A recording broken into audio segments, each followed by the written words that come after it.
What up? It's the real MVPs here, and today we're gonna go over a beginner's approach to finding largemouth bass. So let's get to it. Number one, what is your approach? Do you have an approach? Have you planned going fishing? What is the lake conditions? Are they muddy? Is it windy? Is it calm?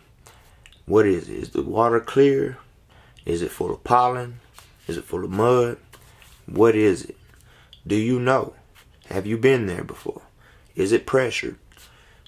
These are all things you want to consider. Have you Google mapped and looked at the actual area you're fishing? Is it deep? Is it high? Is it low? What is it? What is your approach to bass fishing?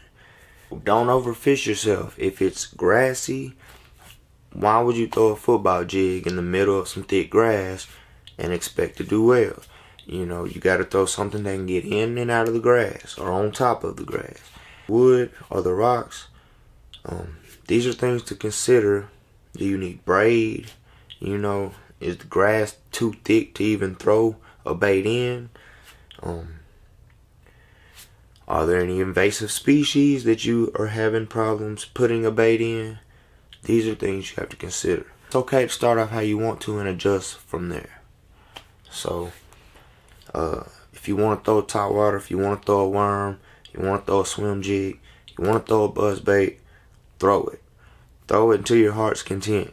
But if it's not working, be ready to change something up.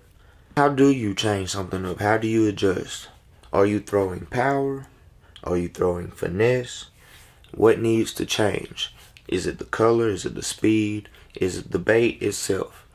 Something needs to change, and you have to be the one to figure that out. A lot of times if you're throwing power, you can adjust to finesse. A lot of times if you're throwing finesse, you can adjust to power. It's not even changing the bait. Sometimes it's changing the speed on lures like a popper. You can be throwing the right bait at the wrong time. You can be throwing the right bait in the wrong location. After you adjust, you may want to go back over areas or start the new presentation in areas that are more specified for that. What I actually like to do is go out during the last hour to 2 hours of the day and make myself fail fast. You have to learn how to fail fast. So, meaning learn what's working and learn what is not working. Don't just go out there and just blindly throw, blindly cast.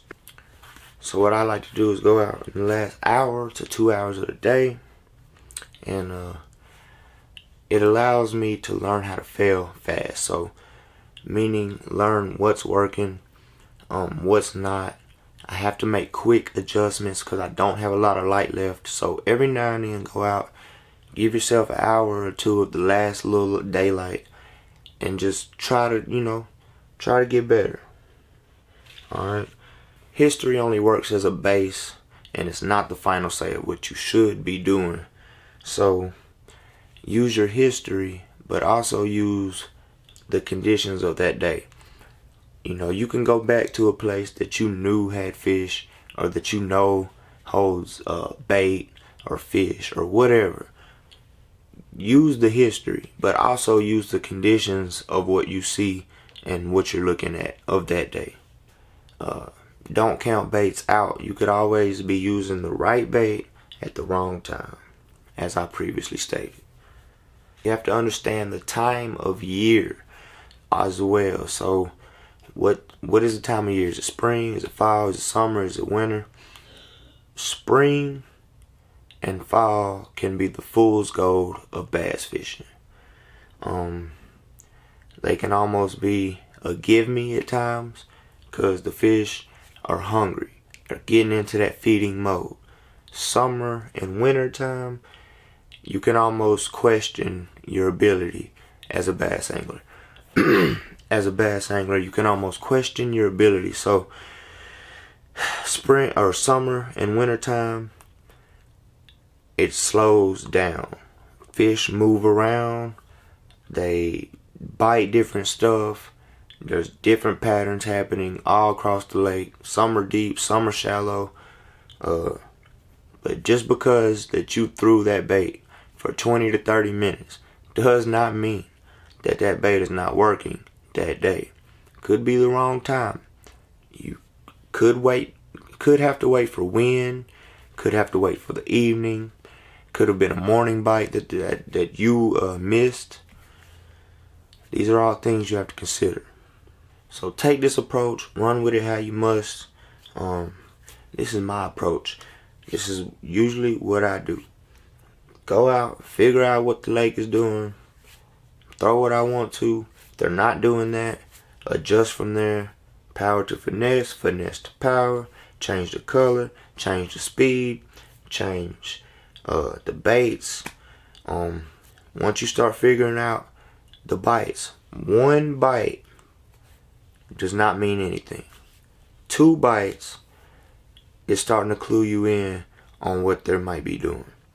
1 bite does not mean anything. Then you pretty much got it figured out.